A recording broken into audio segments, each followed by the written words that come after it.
Thank you very much. It's a pleasure being here. I'm going to try and keep this short because we still have the panel, and that actually gives you the opportunity to participate too. So let me just go through my slides relatively quickly. I think for some of you who aren't really very familiar with First Solar, let me just say that I like to start my presentations with our mission statement because I think it really tells a lot about who First Solar is. And that is that we're trying to create enduring value. That means we're not here just for the short term, but we're really here to make sure that we're going to be around 50 to 100 years from now. And that gives us a little bit of a different mindset, I think, than some other players in the market. And then I think the other point that I'd like to highlight in our mission statement is affordable. And I think when you look at that mission statement and you think about the solar industry, I think you could also think about that mission statement for the industry as well, because we've really gotten to the point where affordability is where the game is. We're the largest thin film manufacturer in the world. We've got a capacity that we anticipate having by the end of 2012 of close to 3 gigawatts. We're also the lowest cost PV manufacturer in the world today, with 75 cents per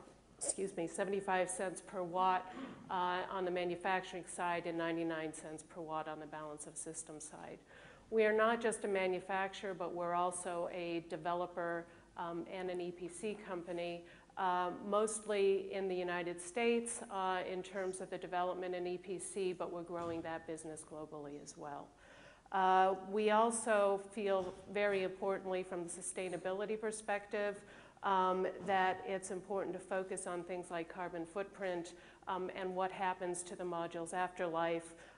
We have the lowest carbon footprint in the industry as well as the fastest energy payback, and we were the first company to develop and implement a pre-funded collection and recycling program for our modules. We are in the Standard & Poor's 500 and have been ranked by Forbes as the fastest growing technology in the last couple of years.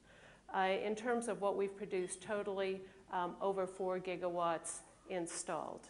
So clearly, I think we have a pretty good track record, are very active globally, and I hope that will help contribute to the discussion about policy, because that is a very global discussion and is becoming more global daily.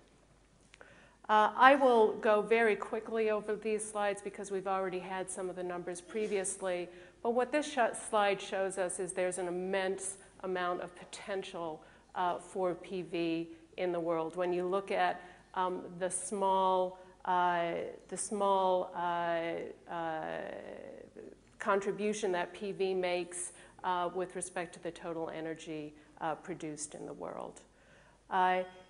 Here, this is kind of how we think about PV for the future. So we look at existing markets that have been growing principally as a result of policy and subsidies in those markets, to transition markets where I think we are today, and then to sustainable markets. So markets that we will be able to participate in as an industry without subsidies.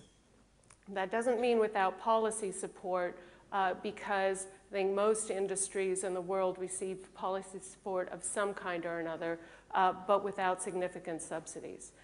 This shows you how the markets have changed for us as an industry over the past several years as the price of PV has come down. So we originally started in Europe as our principal markets. As the prices come down, more markets have opened up to us. That's, I think, important from a policy, very important from a policy perspective, because it means that people are, and countries are thinking about PV in a different way. So initially, when you look at Germany, Germany saw the potential of solar, and renewables in general. So Germany looked at it, said, okay, these industries are manufacturing at a very high cost. what can we do to help them bring that cost down and scale the industry? And that was, of course, how the feed-in tariff got started in Germany and then got adopted over the time period when solar and renewables were quite expensive, to enable scale in the markets and to enable these industries to bring their costs down. Over time, those markets are going to change, and you will have markets in which solar is on the verge of competing without subsidies, and obviously the policies in those countries are going to be different than the policies were in countries like Germany and Italy and France, for example. So what is the motivation for renewables? I think here you see that countries are motivated by different things when they think about the renewable industry. Clean energy is clearly critical, and more critical in some parts of the world than others. Then you have the growth of an industry, whether it is the growth of an industry designed to manufacture for domestic consumption, or the growth of an industry which is designed principally for export. And you look at, for example, China, which has done very well in terms of growing an industry that has been focused principally on export.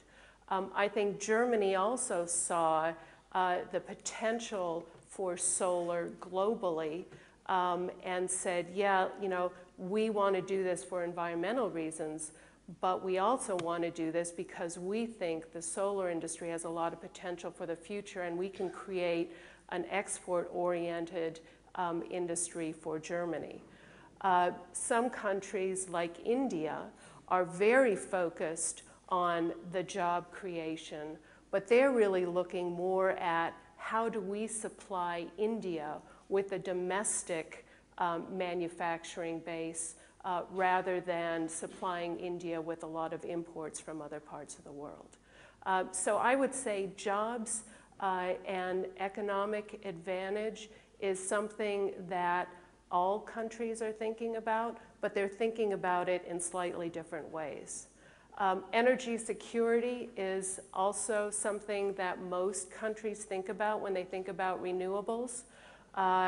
More energy is something that you see more in countries like India, South Africa, African countries in general, some Asian countries, where they don't have enough electricity for their population, and then they see renewables as a good opportunity to have some decentralized generation of electricity that can help those parts of the population that don't have access to electricity.